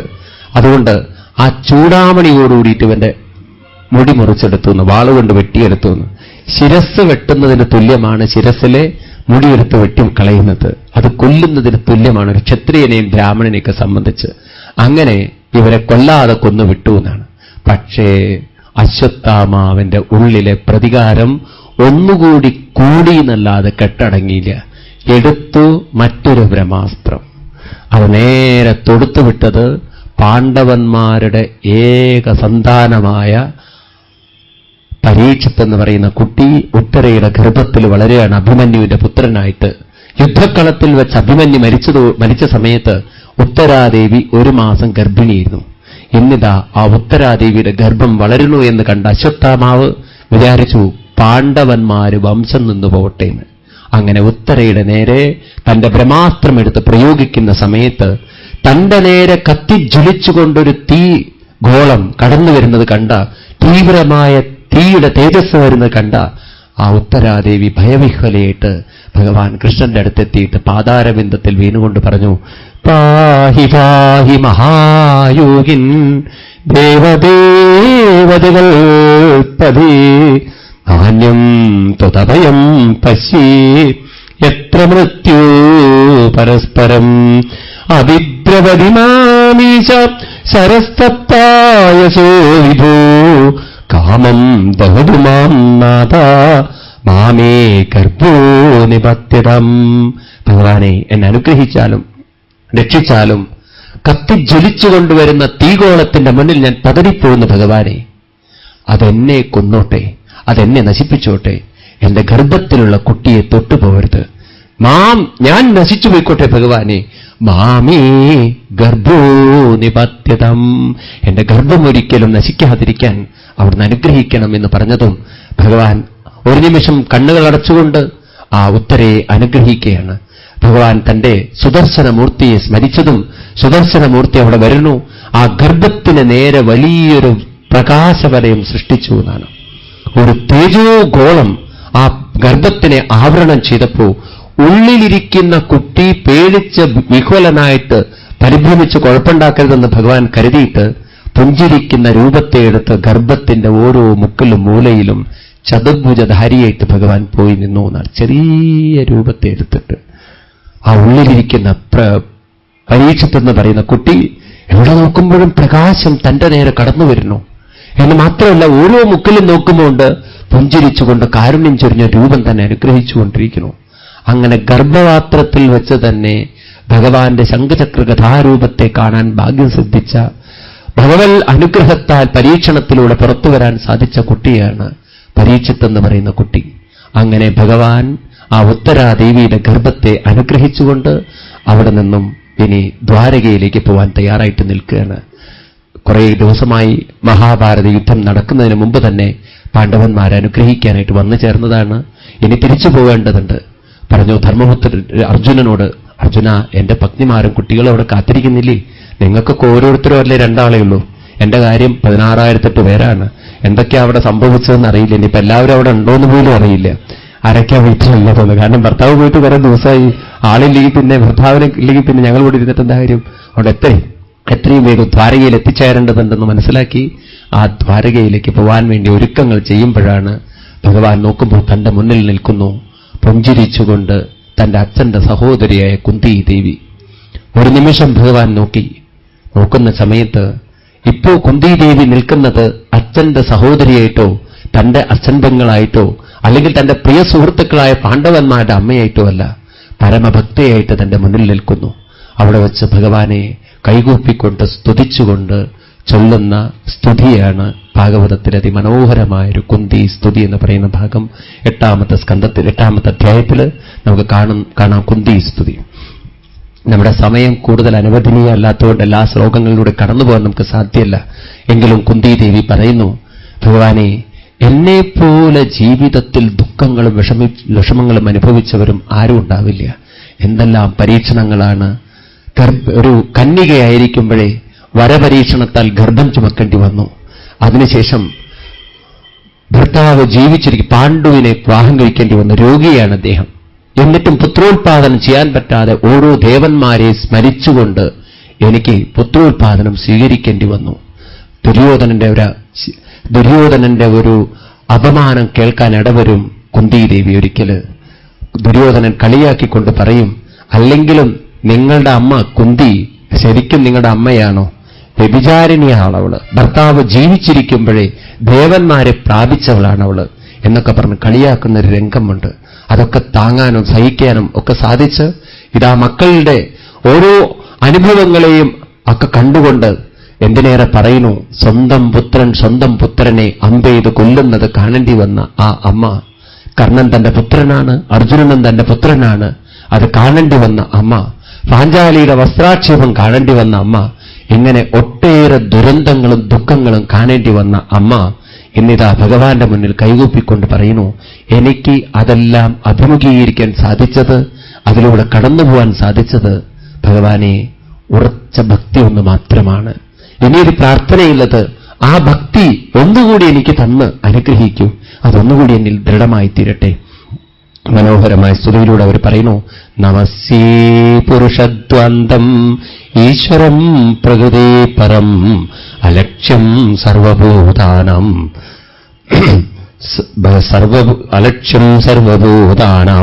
അന്തർബഹിരവസ്ഥിതം മായാജവനികാച്ഛന്നം അജ്ഞാതോച്ഛതമൗവ്യം ന ലക്ഷ്യസേ മൂഢദൃശോ നടോ നാട്യതരോ യഥാ തഥാ പരമഹംസാനാം മുനീനാമമലാത്മനാം ഭക്തിയോഗവിധാനത്വം കഥം പശ്യേമൈസ്ത്രിയാ കൃഷ്ണായ വാസുദേവായ ദേവകീനന്ദനായ ച നന്ദഗോപകുമാരായ ഗോവിന്ദായ നമോ നമഃ. നമഃ പങ്കജനാഭായ നമഃ പങ്കജമാലിനേ നമഃ പങ്കജനേത്രായ നമസ്തേ പങ്കജാംഗ്രയേ. ഇപ്രകാരം സ്തുതിക്കാൻ തുടങ്ങിയ അമ്മ പറയാണ്, ഭഗവാനെ അങ്ങയെ ഞാൻ നമസ്കരിക്കുന്നു. അങ്ങ് ആരാണ്, എവിടെയാണ്? അലക്ഷ്യം, കണ്ണുകളെ കൊണ്ട് അങ്ങയെ കാണാൻ സാധ്യമല്ല. കാരണം സർവഭൂതാനാം അന്തർഹൃതി, എല്ലാവരുടെയും ഹൃദയത്തിൽ നിറഞ്ഞിരിക്കുന്നവനാണ്. എന്ന് വെച്ചാൽ എന്താണ്? എന്നെ ഞാനാക്കി നിർത്തുന്നത് അങ്ങാണെന്നത് എനിക്ക് നല്ലവണ്ണം ബോധ്യം വന്നിട്ടുണ്ടെന്ന് മനസ്സിലാക്കിയവളാണ് കുന്തിദേവി. കൃഷ്ണനെ കാണുന്നത് തന്നിൽ നിന്നും അന്യനായ ഒരുത്തനായിട്ടല്ല, തന്നെ താനാക്കി തീർക്കുന്ന ശക്തിയായിട്ട് കൃഷ്ണനെ കണ്ടുകൊണ്ട് പറയുന്നു, അങ്ങയെ മനസ്സിലാക്കാൻ എന്തുകൊണ്ടാ പ്രയാസം? മായാജവനികാച്ഛന്നം അജ്ഞാതോച്ഛതമവ്യം ന ലക്ഷ്യസേ മൂഢദൃശോ നടോ നാട്യതരോ യഥാ. മായയാകുന്ന മൂടുപടം അണിഞ്ഞതുകൊണ്ട് നമുക്ക് നമ്മളാക്കി തീർക്കുന്ന ഭഗവാനെ കാണാൻ സാധ്യമല്ല എന്നാണ്. നമ്മളെയൊക്കെ സൃഷ്ടിച്ചപ്പോൾ ബ്രഹ്മാവ് ഇങ്ങനെ ആലോചിക്കരുത്, ആദ്യത്തെ സൃഷ്ടി, ഫസ്റ്റ് ലോട്ട്, അതെപ്പോഴും അങ്ങനെയാണല്ലോ. സദ്യക്ക് ആദ്യം പോയി കഴിക്കുമ്പോൾ പലരും ആദ്യത്തെ ട്രിപ്പ് ഇരിക്കാൻ കാരണം അത് ഗംഭീരമായിത്തീരും, അതിൽ കലർപ്പുണ്ടാവില്ല. ഫസ്റ്റ് ലോട്ട് എപ്പോഴും നന്നായിരിക്കുന്നതാണ്. രണ്ടാമത്തെ ട്രിപ്പിൽ പോകുമ്പോൾ ചിലപ്പോൾ സാമ്പാറിന്റെ കൂടെ കഞ്ഞിവെള്ളം വന്നുവെന്ന് വരും, അല്ലെങ്കിൽ രസം ഒഴിച്ചെന്ന് വരും, പലതും ചേർന്നെന്ന് വരും. അതുകൊണ്ട് പലരും ഇടികൂടി ഫസ്റ്റ് ട്രിപ്പിൽ പോകാൻ കാരണം ഒറിജിനാലിറ്റി ഉണ്ടാവുന്ന വരികയാണ്. അതുപോലെ ബ്രഹ്മാവിന്റെ ആദ്യത്തെ സൃഷ്ടി എന്ന് പറയുന്നത് എല്ലാവർക്കും പരമാനന്ദം, സന്തോഷം. ആരും സന്തോഷത്തിന് വേണ്ടി എവിടേക്ക് ഓടുന്നില്ല. കാരണം എല്ലാവരുടെ ഉള്ളിൽ വരെ ഞങ്ങളുടെ സന്തോഷമുണ്ടെന്ന് എല്ലാവരും തുള്ളിച്ചാടി സന്തോഷിക്കാൻ തുടങ്ങി. ഇത് കണ്ടപ്പോൾ ബ്രഹ്മാവിന് ഇത്തിരി അസൂയ വന്നു. ഇവരെ സൃഷ്ടിച്ച എനിക്കും ഇത്ര സന്തോഷമല്ല, ഇവരിങ്ങനെ സന്തോഷിക്കാൻ അത് പാടില്ല. സെക്കൻഡ് ലോട്ടിൽ എന്തെങ്കിലും ഒരു കുഴപ്പമുണ്ടാക്കണമെന്ന്, ഇവരുടെ ഉള്ളിലുള്ള സന്തോഷത്തെ എടുത്ത് എവിടെയെങ്കിലും ഒന്ന് ഒളിപ്പിച്ച് വെക്കണമെന്ന്. അതിവരുടെ ഉള്ളിലുള്ളതുകൊണ്ടാണല്ലോ ഇവർ തുള്ളിച്ചാടണം, സന്തോഷിക്കണം, ആനന്ദിക്കണമൊക്കെ. ഇതെവിടെയാ കൊണ്ടുവയ്ക്കുകയെന്ന് ഉടനെ ബ്രഹ്മാവിന് തോന്നി ഭൂമിയുടെ ഉള്ളിൽ ഒളിപ്പിച്ച് വെക്കുകയാണ്. അങ്ങനെ സെക്കൻഡ് ലോട്ട് അങ്ങനെ ഉണ്ടാക്കി. പക്ഷേ ഭൂമിയിൽ ഒളിപ്പിച്ചുവെങ്കിലും ആ വന്ന മനുഷ്യന്മാരൊക്കെ വളരെ ബുദ്ധിമാന്മാരായതുകൊണ്ട് ഭൂമി തുറന്ന് അവർ സംഗതി കണ്ടെത്തി. അവർ ഗുഹകളൊക്കെ കണ്ടെത്തി അവിടെ പോയിരുന്ന കാര്യം നേടി. ബ്രഹ്മാവിന് മനസ്സിലായി ഇത് അവിടെ വെച്ചാൽ ശരിയാവില്ല എന്ന്. അങ്ങനെയാണ് ഗുഹകളൊക്കെ ഉണ്ടാക്കിയതെന്നാണ്.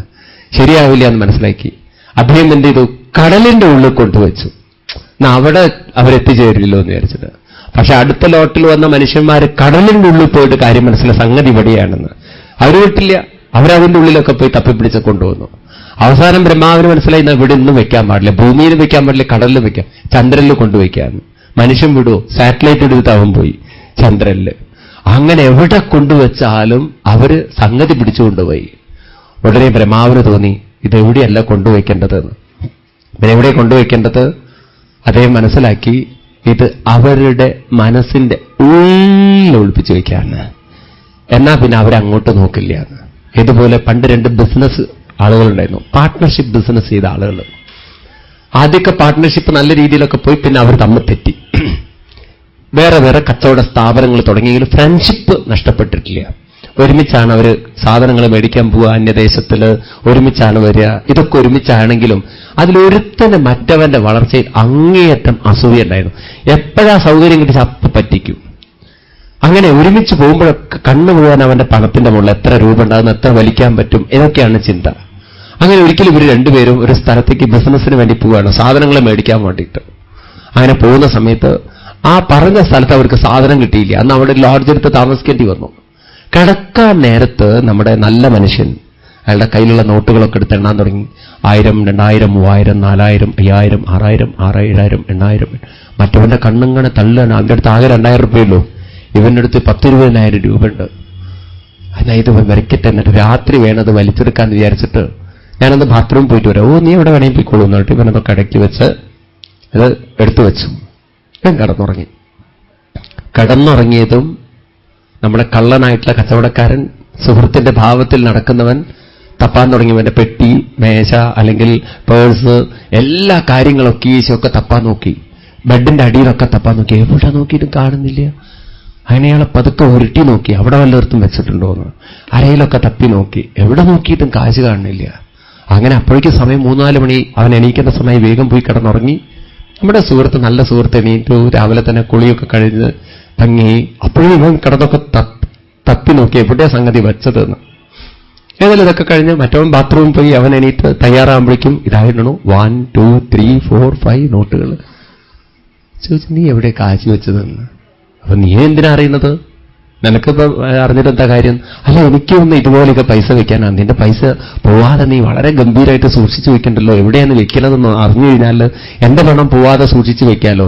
നിന്റെ പണം ആരും എടുക്കില്ല, എന്റെ പണം പിന്നെ പോവാതെ സാധ്യതയുള്ളതുകൊണ്ട് ഞാനത് അത്രയൊന്നും സൂക്ഷിച്ചു വെക്കില്ല. ഞാൻ സാധാരണ എന്റെ ബാഗിലിട്ട് അവിടെ വെക്കുന്നു. ബാഗിലോ? അവിടെ ഉണ്ടായിരുന്നു കാശ്? അപ്പൊ നീ തൊപ്പി നോക്കിയില്ല. ഞാൻ വെറുതെ ചോദിച്ചാൽ അവിടെ ഉണ്ടായിരുന്നു എന്നുള്ളത്, എനിക്കറിയില്ല അവിടെ വെക്കണതല്ലേ. ഓ ശരി എന്ന് പറഞ്ഞിട്ട് ഒരു കച്ചവട സാധനങ്ങൾ മേടിക്കാൻ വേണ്ടി പോയി. അങ്ങനെ വേണ്ട ദിക്കിലെത്തിയപ്പോൾ അവിടെയും വേണ്ട സാധനങ്ങൾ ഉണ്ടായിരുന്നില്ല. അന്ന് വീണ്ടും ഒരു ലോഡ്ജ് എടുത്ത് താമസിക്കേണ്ടി വന്നു. നമ്മുടെ കള്ളനായ ആൾ വിചാരിച്ചു ഇന്നത് തപ്പി എടുത്തിട്ട് ബാക്കി കാര്യം വെറുതെ വിടില്ല അവനെ. ഏതായാലും ഇവൻ കിടന്നുറങ്ങുന്നതിന് മുമ്പ് തുടങ്ങി 1, 2, 3. ഓ, കൃത്യം കാശൊക്കെ ഉണ്ട്. അവൻ പറഞ്ഞു, ഞാൻ ബാത്റൂമിൽ പോയിട്ട് വരാം, പെട്ടികളൊക്കെ സൂക്ഷിച്ച് വെച്ചോട്ടെ എന്ന് വിചാരിച്ചിട്ട്. അത് കഴിഞ്ഞ് നമ്മുടെ സുഹൃത്ത്, നല്ല സുഹൃത്ത് കിടന്നുറങ്ങി. ഇവൻ തുടങ്ങി തപ്പല്. ആദ്യം പെട്ടിയൊക്കെ നോക്കി, ഉള്ളതൊക്കെ വലിച്ചു നോക്കി, എവിടെയും കാണുന്നില്ല. അവന്റെ ശരീരം മുഴുവൻ തപ്പി നോക്കി, കാണുന്നില്ല. പതുക്കെ എടുത്ത് കട്ടുന്ന താഴെ കിടത്തി. എന്നിട്ട് വിരി തുടങ്ങി നോക്കി, ഓരോന്ന് തലയിണ തപ്പി നോക്കി, എവിടെ നോക്കിയിട്ടും കാണുന്നില്ല. വേഗം പിടിച്ച് മുകളിൽ തന്നെ കിടത്തി. അപ്പോഴേക്കും തപ്പി തപ്പി തപ്പി രാത്രി സമയം കഴിഞ്ഞു, പുലർച്ചെ ആവാറായി. അതിനിടയ്ക്ക് നമ്മുടെ സുഹൃത്ത് എണീറ്റ് ഒന്ന് ബാത്റൂമിലൊക്കെ പോയി വന്നപ്പോ പിന്നെ രണ്ടുപേരും അയാളും കുളിച്ചൊക്കെ തയ്യാറാവുന്ന സമയത്ത് ഇയാൾ കാശൊക്കെ എടുത്ത് ഇങ്ങനെ എണ്ണുന്നുണ്ട്. നീ എവിടെ കാശ് വയ്ക്കുന്നത്? എനിക്ക് മനസ്സിലാവുന്നില്ല. ഇത്ര കെയർഫുള്ളായിട്ട് ഒരു പണവും പോയിട്ടുമില്ല. പറഞ്ഞു, ഞാൻ കാശ് സൂക്ഷിച്ച സ്ഥലം അങ്ങനെ ഒന്ന് പറഞ്ഞു തരില്ല സുഹൃത്തേന്ന്. ഒന്ന് പറഞ്ഞു തരുമെന്ന് എനിക്കൊന്നും അറിയാനാണ്, ഇതുപോലെ എനിക്ക് സൂക്ഷിച്ചു വെക്കാനാണ്. ഇല്ല, ഞാൻ പറഞ്ഞു തരില്ല. അല്ല, ഒന്ന് പറഞ്ഞത് സുഹൃത്തേന്ന്. സാധനങ്ങൾ മേടിച്ചിട്ട് ഞാൻ പറഞ്ഞുതരാം, അല്ലെങ്കിൽ ഇവൻ പൊക്കി.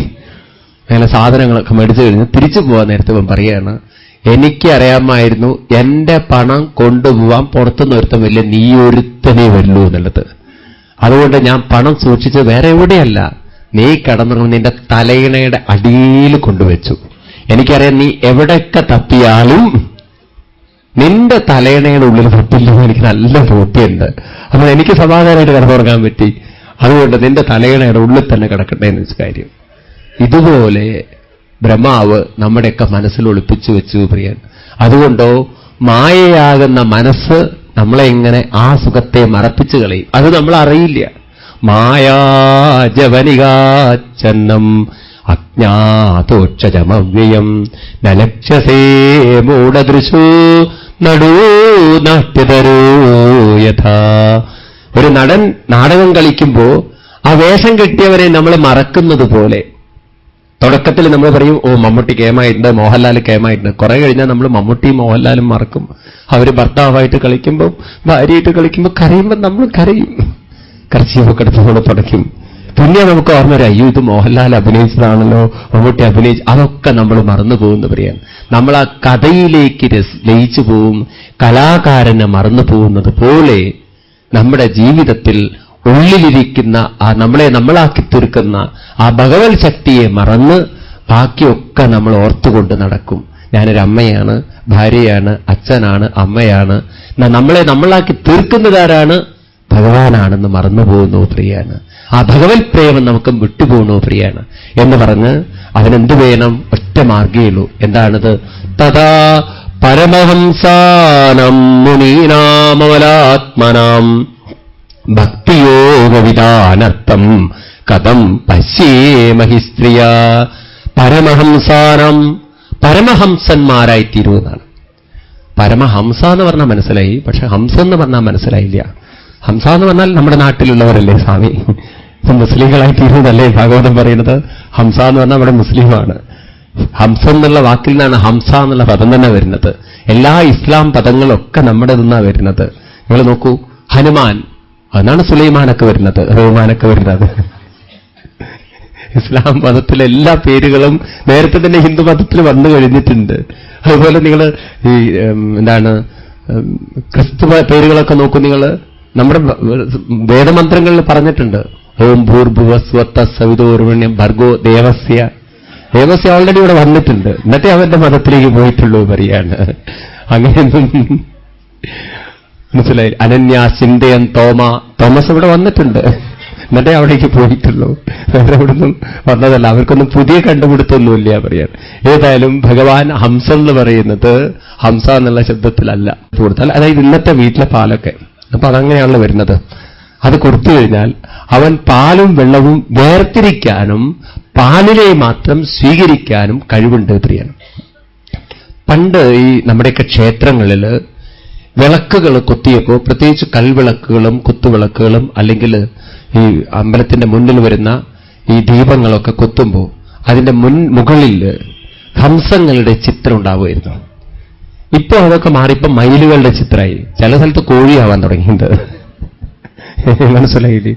അപ്പോ ഈ ഹംസങ്ങളുടെ ചിത്രം അതിലൂടെ എന്താ സൂചിപ്പിക്കുന്ന ചോദിച്ചു കഴിഞ്ഞാൽ, കണ്ടിട്ടുണ്ടാവും നിങ്ങൾ വിളക്കുകൾ, കൽവിളക്കുകളൊക്കെ അടിയിൽ ആമയും മുകളിൽ ഹംസവുമായിട്ടുള്ള വിളക്ക് ഇപ്പോഴും നിങ്ങൾക്ക് കാണാം. പഴയ തമിഴ്നാട് ക്ഷേത്രങ്ങളിലൊക്കെ അത് കൊത്തിവെച്ചത് കാണാം, വളരെ മനോഹരമായിട്ട്. അപ്പോ ഹംസം എന്നതുകൊണ്ട് അർത്ഥമാക്കുന്നത് വേർതിരിക്കാനും വേണ്ടതിനെ സ്വീകരിക്കാനും കഴിവുള്ള ഒരു ജീവിയായിട്ടാണ് സ്ഥൂലമായിട്ട് പറയുന്നതെങ്കിലും സൂക്ഷ്മമായിട്ട് ഹംസമായിട്ട് കാണുന്നത് നമ്മുടെ ഓരോരുത്തരുടെയും വിവേകബുദ്ധിയെയാണ്. എന്താണ് നമ്മുടെ വിവേകത്തിന്റെ പ്രത്യേകത? അതിന് സത്തായിരിക്കുന്ന ഈശ്വര ചൈതന്യത്തെയും അസത്തായിരിക്കുന്ന ഈശ്വര ചൈതന്യമല്ലാത്തതിനെയും വേർതിരിച്ച് മനസ്സിലാക്കാനും സത്തിനെ ഉൾക്കൊണ്ട് ജീവിക്കാനും സാധിക്കുന്ന ഒരു ബുദ്ധി ഈശ്വരൻ നമുക്ക് തന്നിട്ടുണ്ട്. അതുകൊണ്ടാണ് ഋഷീശ്വരന്മാര് നമ്മളെ നയിക്കുമ്പോൾ ഉദ്ഘോഷിച്ചത് അസതോമാ സദ്ഗമയ തമസോമാ ജ്യോതിർഗമയ മൃത്യോർമാ അമൃതം ഗമയ. അസത്തിൽ നിന്നും സത്തിലേക്കും ഇരുട്ടിൽ നിന്ന് വെളിച്ചത്തിലേക്കും മരണത്തിൽ നിന്ന് അമരത്വത്തിലേക്കും ഉയർന്നാലും അതിനുള്ള വിവേകബുദ്ധി ഈശ്വരൻ നമുക്ക് ഓരോരുത്തർക്കും തന്നിട്ടുണ്ട്. അപ്പൊ ആ വിവേകബുദ്ധിയെയാണ് ഇവിടെ ഹംസം എന്ന് പറയുന്നത്.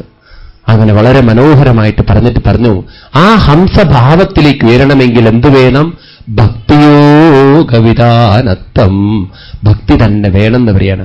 ഭക്തി ഉണ്ടെങ്കിലേ കൈവരിക്കാൻ സാധിക്കുള്ളൂ. ഭക്തി ഉണ്ടാവാൻ എന്താ വേണ്ടത് പറയുന്നു? അതിനാണ് നമുക്ക് പ്രേമത്തോടുകൂടിയുള്ള സ്മരണം. ഇവിടെ കുന്തിദേവി ഭഗവാനെ സ്മരിച്ചുകൊണ്ട് പാടുന്നു, കൃഷ്ണായ വാസുദേവായ ദേവകീനന്ദനായ ച നന്ദഗോപകുമാരായ ഗോവിന്ദായ നമോ നമഃ. നമ്മുടെ ജീവിതത്തിൽ സ്നേഹമുള്ളവരോട് നമുക്ക് എന്തും പറയാൻ സമയത്തിന് തടസ്സമില്ല. നിങ്ങൾ നോക്കിയിട്ടുണ്ടാവും. നിങ്ങളെ വീട്ടിൽ മക്കളോടാണ് കൂടുതൽ സ്നേഹം എന്നുണ്ടെങ്കിൽ, അവർ ദൂരെയാണ് താമസിക്കുന്നുണ്ടെങ്കിൽ, ദിവസവും മണിക്കൂറുകളോളം നിങ്ങൾ ഫോൺ എടുത്തിട്ട് സംസാരിക്കും സ്നേഹമുള്ളവരോട്. തീർച്ചയായിട്ടും സ്നേഹം കുറവുള്ളവരോട് അത്രയൊന്നും നമുക്ക് സംസാരിക്കാനൊന്നുമില്ല. സ്നേഹം കൂടുന്തോറും സംസാരം കൂടിയിരിക്കും. ശരിയാണോ? ചിന്തിക്കും. ഈശ്വരനോട് സ്നേഹമുണ്ടെങ്കിൽ അപ്പോ നമ്മൾ ഇങ്ങനെയുള്ള കീർത്തനങ്ങൾക്കും സമയം കാണും. പലർക്കും ഇതിനൊന്നും സമയം കാണാൻ പറ്റാത്തതിന് കാരണം അത്രയൊന്നും ഈശ്വരനോട് സ്നേഹമൊന്നും മനസ്സിലില്ല. പറയുന്നത് ഒരു ചടങ്ങ് പോലെ, വഴിപാട് പോലെ നമ്മളിത് ചെയ്യുന്നുണ്ടെന്നല്ലാതെ ആ തീവ്രമായ സ്നേഹം നമ്മളിലേക്ക് വരാത്തിടത്തോളം കാലം ഹൃദയത്തിൽ നിന്നും നമുക്ക് കീർത്തിക്കാൻ സാധ്യമല്ല. അങ്ങനെ ഭഗവാനെ കീർത്തിച്ചുകൊണ്ട് ഒരു വരം ചോദിക്കുകയാണ് കുന്തിദേവി. മനോഹരമായൊരു വരം. എന്താണത്? വിപദസന്തുന ശശ്വത തത്ര തത്ര ജഗൽ ഗുരു ഭവതോ ദർശനം യസ്യൽ അപ്പുണർ ഭവദർശനം. ഇതൊക്കെയാണ് നമ്മൾ ചോദിക്കേണ്ട വരങ്ങൾ. ഒരു മാതാവ് ചോദിക്കുകയാണ്, ഈശ്വര, ഗുരുവായൂരപ്പ, എനിക്ക് ഇനിയും ഇനിയും വിപത്തിനെ തന്നാലും ദുഃഖങ്ങളെ തന്നാലും വേദനകളെ തന്നാലും. ആരെങ്കിലും ചോദിക്കുമത്? ഭഗവാനെ വേദന തരുമെന്ന് ചോദിക്കാതെ തന്നെ ഇഷ്ടമാരി തരുന്നു. ഇനിയിപ്പോ ചോദിച്ചിട്ട് എന്തിനു വരുത്തണം? അങ്ങനെ വിചാരിക്കുന്നവരാ നമ്മളൊക്കെ. എന്നാൽ കുന്തിദേവിയെപ്പോലൊരമ്മ ഭഗവാനോട് ചോദിക്കുന്നത് എനിക്ക് ഇനിയും ഇനിയും ദുഃഖങ്ങൾ തരുമെന്നാണ്. എന്തിനാണ് ദുഃഖങ്ങൾ തരുന്നത്? പറയുന്നു, തത്ര തത്ര ജഗൽ ഗുരു ഭവതോ ദർശനം. അവിടെയൊക്കെ എനിക്ക് ഭഗവാനെ അവിടുത്തെ ദർശനം സാധ്യമാവുന്നുണ്ട്. എനിക്ക് അങ്ങയെ സ്മരിക്കാൻ, അങ്ങയെ വിളിക്കാൻ എനിക്ക് സാധിക്കുന്നുണ്ട്. അങ്ങനെയാണെങ്കിൽ അപ്പുണർ ഭവദർശനം. അവർക്കെവിടെയാണ് ഭവം, ദുഃഖദർശനമുള്ളത്? നമ്മുടെയൊക്കെ വീട്ടിൽ നിങ്ങൾക്ക് കാണാം, വീട്ടിൽ ആരെങ്കിലും ഗസ്റ്റുകളൊക്കെ വരുമ്പോ ചിലപ്പോൾ അമ്മയോ അച്ഛനോ കുട്ടികളെ അറ്റൻഡ് ചെയ്യില്ല, ചെറിയ കുട്ടികളെ. അപ്പൊ അവന്റെ അറ്റൻഷൻ നഷ്ടപ്പെട്ടാൽ അവൻ എന്തെങ്കിലും കുരുത്തകൾ അപ്പ ചെയ്തിട്ടുണ്ടാവും. എന്തെങ്കിലും സാധനം കേടുവരുത്തേ, അടിക്കേ, പിടിക്കേ, വീഴേ, എന്തെങ്കിലും ചെയ്ത് അവൻ കരയാൻ തുടങ്ങും.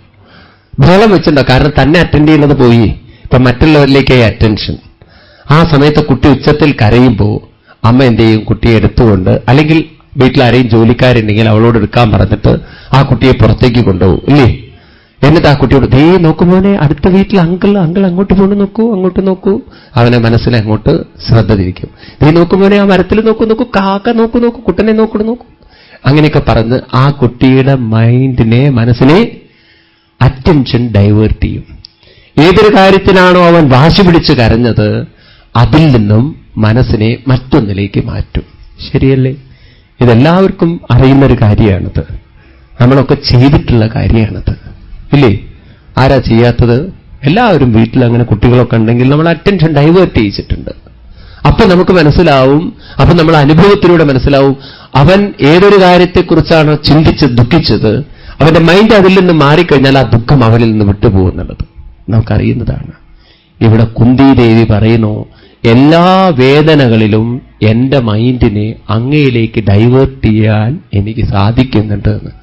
അങ്ങനെ സാധിക്കുന്നവർക്ക് എവിടെയാണ് ഗുരുവായൂരപ്പ വേദനയുള്ളത് എന്ന്?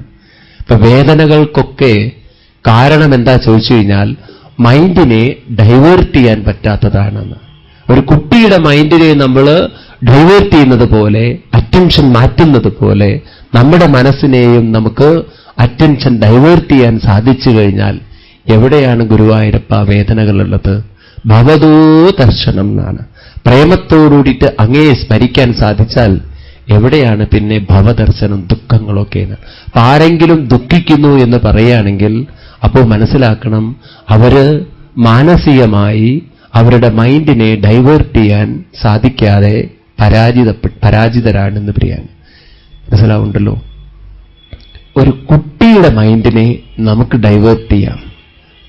നമ്മുടെ മൈൻഡിനെ ഒരു കുട്ടിക്ക് ഡൈവേർട്ട് ചെയ്യാൻ സാധിച്ചു എന്ന് വരിക. നമ്മുടെ മൈൻഡിനെ ഡൈവേർട്ട് ചെയ്യാൻ നമുക്ക് മാത്രമേ സാധിക്കുകയുള്ളൂ. അതിനെന്ത് വേണം?